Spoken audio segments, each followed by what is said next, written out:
हरी भरी पहाड़ियों के बीच एक खूबसूरत जंगल था, फूल वन।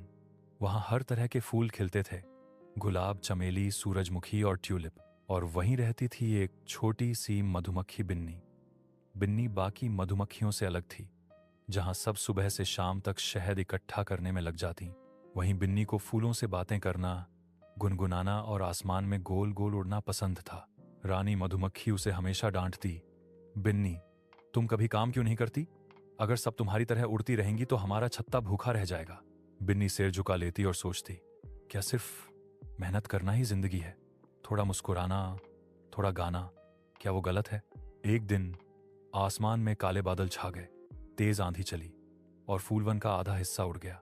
छत्ते में अब शहद बहुत कम बचा था। रानी और सब मधुमक्खियां घबरा गईं। अब खाने के लिए फूल ही नहीं बचे थे। बिन्नी ने सोचा और कहा, मुझे पता है एक ऐसी घाटी जहां फूल अभी भी खिले हैं, पर रास्ता बहुत लंबा और खतरनाक है। मैं जाकर कोशिश करती हूँ। सबने उसे मना किया, लेकिन बिन्नी उड़ चली। वो तूफान, बारिश और पहाड़ों के पार से गुजरी। कई बार वो गिरते गिरते बची, पर उसने हार नहीं मानी। आखिरकार वो घाटी तक पहुंची। वहां रंग बिरंगे फूल खिले थे और हवा में शहद की खुशबू फैली थी। बिन्नी ने फूलों से कहा, मेरे दोस्तों को मदद चाहिए, क्या तुम अपनी मिठास उनके साथ बांटोगे? फूलों ने मुस्कुराकर कहा, अगर तुम जैसी हिम्मती मधुमक्खी आई है तो हम जरूर मदद करेंगे।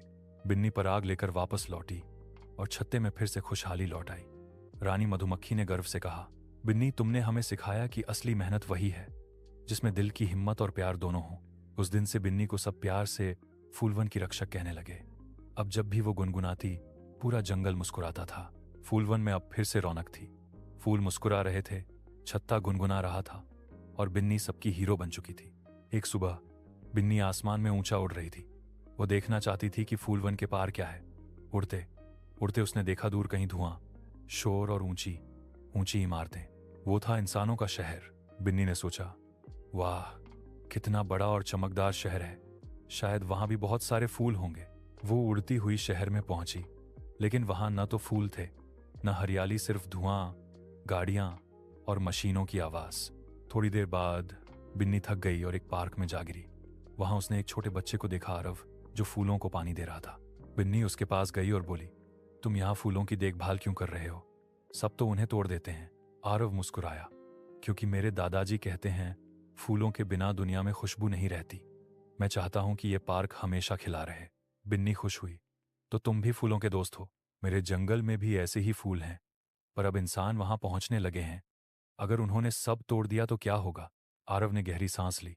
लोग सोचते हैं कि सिर्फ पैसा ही जरूरी है, लेकिन अगर प्रकृति ही न रही तो जीना किस काम का? बिन्नी बोली, क्या तुम मेरी मदद करोगे? मैं चाहती हूं इंसानों को समझाना कि फूलों, पेड़ों और मधुमक्खियों को बचाना कितना जरूरी है। आरव ने सिर हिलाया, हाँ जरूर। अगले दिन आरव ने स्कूल में एक अभियान शुरू किया, save the flowers, save the bees. वो बच्चों के साथ पोस्टर बनाए, पौधे लगाए और सबको बताया कि मधुमक्खियां धरती की सबसे जरूरी मददगार हैं। धीरे धीरे पूरा शहर हरियाली से भरने लगा। छोटे छोटे पार्कों में फूल खिले और बिन्नी की साथी मधुमक्खियां वहां आकर गुनगुनाने लगीं। अब जब भी लोग शहर के किसी बगीचे में मधुमक्खियां उड़ती देख लेते तो कहते, ये बिन्नी की सेना है जो हमें याद दिलाती है कि प्रकृति से प्यार करो, तभी जीवन मीठा रहेगा।